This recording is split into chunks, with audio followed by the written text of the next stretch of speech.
This is a 1969 DeTomaso Mangusta.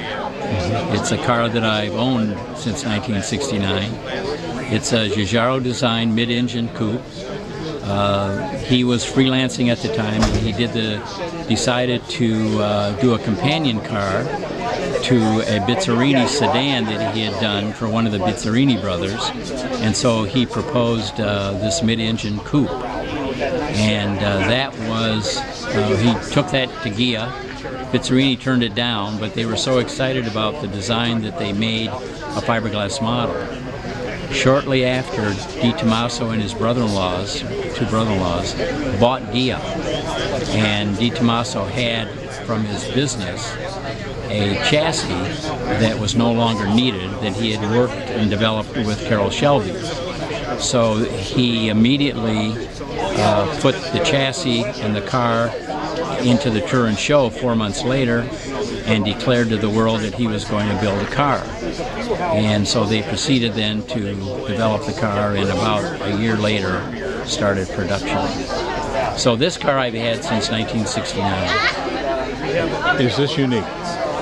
This is the only car, they built 401 Mangustas.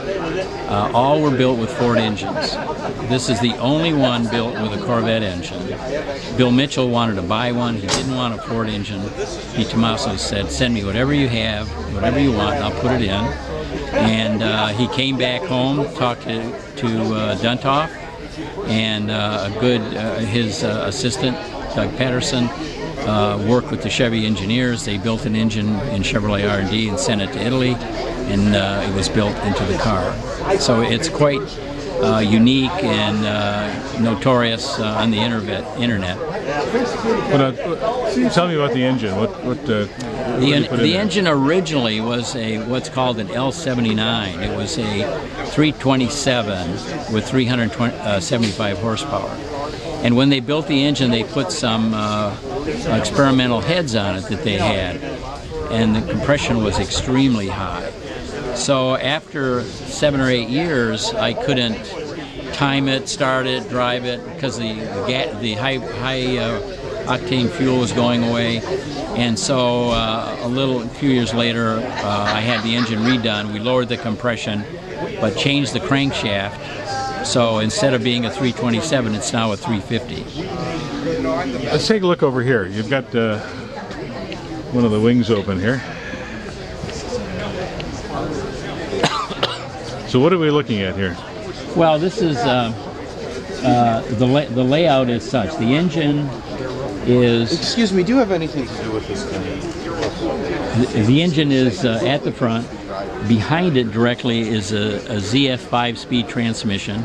That transmission was commonly used at that time in the GT40s, Grand Prix cars, etc. So it was a natural, and it was available, so it was put in this car. And the fuel tank is here. On the other side is a large luggage compartment, and then the front is a luggage compartment as well. Let's take a look inside. Maybe you can open that. Can you actually get in there, and I'll follow you in here?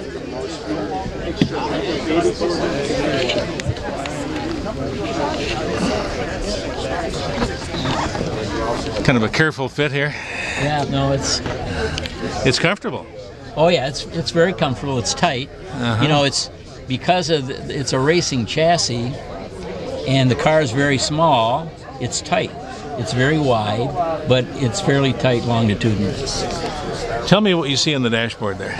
Well, the dashboard, there was, when the car was first shown in Turin, there was a mock-up for the instrument panel that was a fairly conventional theme. But they put the body then on the chassis, and the car appeared at Monte Carlo the following May. And one of the things that DeTomaso did, he somehow convinced them that to drive the car around the track with Princess Grace in it. Well, then when the car went back, and after that there was a change, and I don't know how it happened, if Giugiaro, he got Giugiaro involved again, but they then picked up all the design cues from what was going on in racing. So these gauges are the gauges used in a lot of Italian racing cars. The steering wheel, of course, was unique in its multiple pieces. The leather for your hands and the wood and the stainless steel. Classic in race car development were the toggle switches and a simple flat panel for all the gauges and everything you need to drive the car. So that part of the car is the part of the car that is very unique. The fact that it is built on a racing chassis has kind of been lost in time because people focus on the way it looks. And DeTomaso felt that the Mangusta would be a car that would introduce people to other people who like cars. But he totally misjudged how that would happen, and it's happened because of the way it looks. Consequently, the race chassis, all of that has kind of been forgotten. Well, congratulations! You have a stunner here, and I think you know it. Thank you.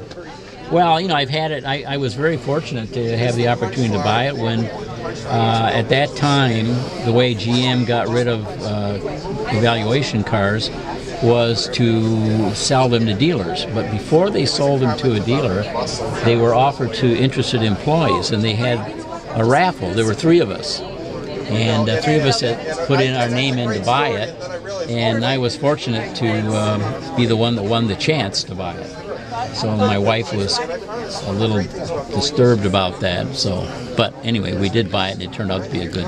You didn't have to mortgage the house to do it, though. Pardon? You didn't have to mortgage the house to do it. No, almost.